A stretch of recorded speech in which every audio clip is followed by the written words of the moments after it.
because we had debriefing and then we did advisory, there was not enough turnaround time for the advisory to get back with their departments to tell them what was discussed in advisory because they were too close together.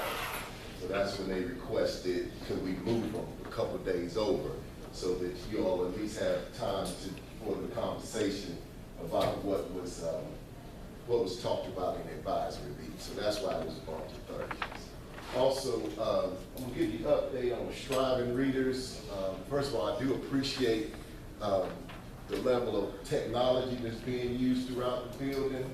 I think that we've got a waiting list for people trying to, is that still true, baby? Not every day. Not every day. It's slowed down a little bit. We still, every now and then, have to turn some people away. Okay, every now and then, but that's good. That's better than never.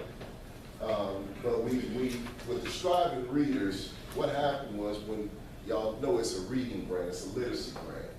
So in order to order technology, or the amount of technology that we wanted to do, we had to go ahead and get approval from the State Department, because Dr. Henry was concerned. She didn't want them coming back when they do a audit of what you used the grant for. Didn't want them coming back saying, well, this was a reading grant, it wasn't a technology grant, and y'all bought all this technology. And she didn't want to possibly get stuck with a bill saying you have to pay this money back. So in the process of Ms. Ingram just, coordinating back and forth with the State Department, she had to tell them, what the technology is used for, how we're using it now, how we've used it in the past, what type of staff development are we doing, and things of that nature. So going through that process kind of delayed everything, but we did finally get the approval. So we will be moving forward and ordering more technology. It will not be in the form of more netbooks. It won't be in the form of more iPads. It'll be in the form of transitioning to netbooks as well. So you got iPads, then we'll have netbooks, because of course netbooks can do things that iPads can't do, and iPads can do things that netbooks can't do. So it'll give you kind of an option.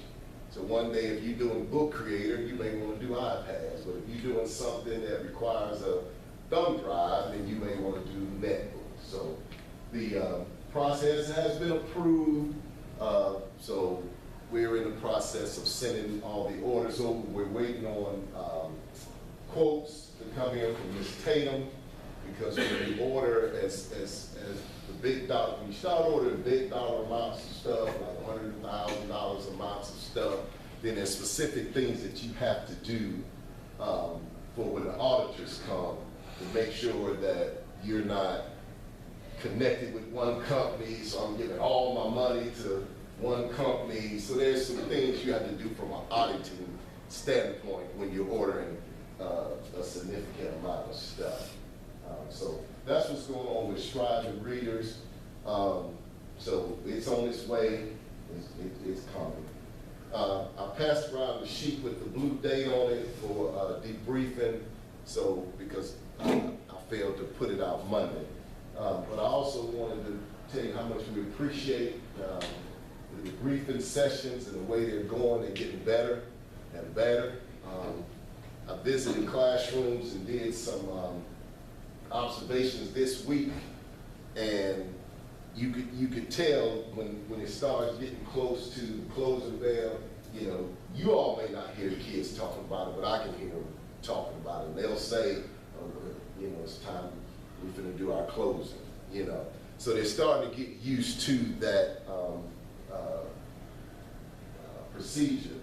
And also, those of you that have used it in parent conferences, you can see the satisfaction on parents' faces when you're able to sit there and tell them, this is what your kid needs. This is when I formally assessed them. I saw that I sat in one yesterday where the mother was basically concerned about her child's grades, and that sheet was pulled out, and the teacher that was in there was able to tell her exactly what her child was lacking, exactly what her child was assessed in, and exactly what that child needed to do. And as a parent myself, when I go into one of those conferences, if I got to set up one anyway, but as a parent myself, when I go into one of those conferences, if my child is making a 69, and that teacher's telling me everything that they've done to that, what can I say?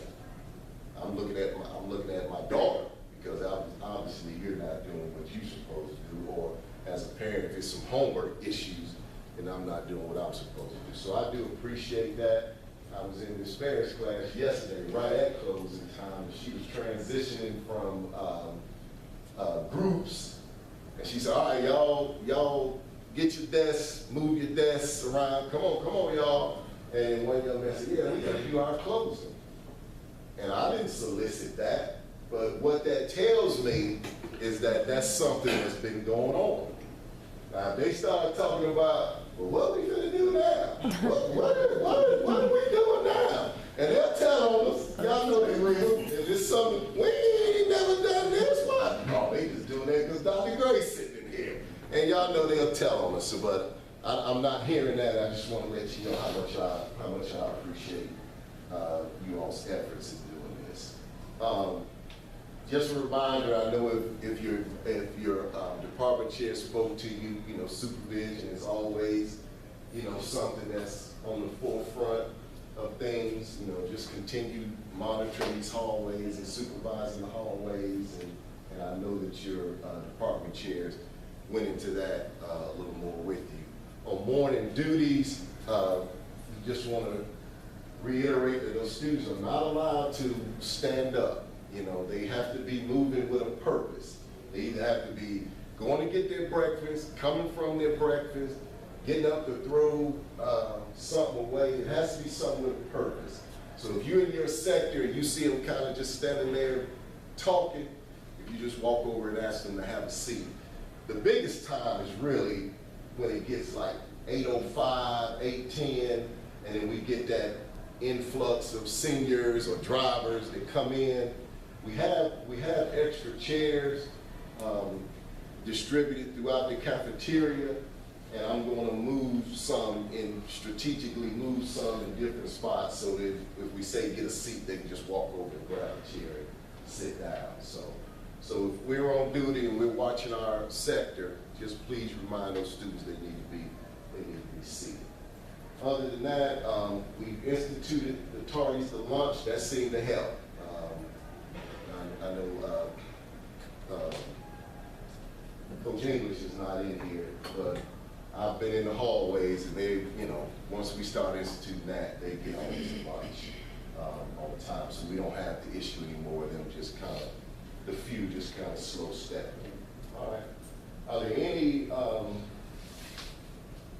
concerns that we need to address about anything that's going on?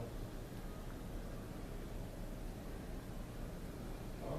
Well, thank you so much for your time. I hope you have a great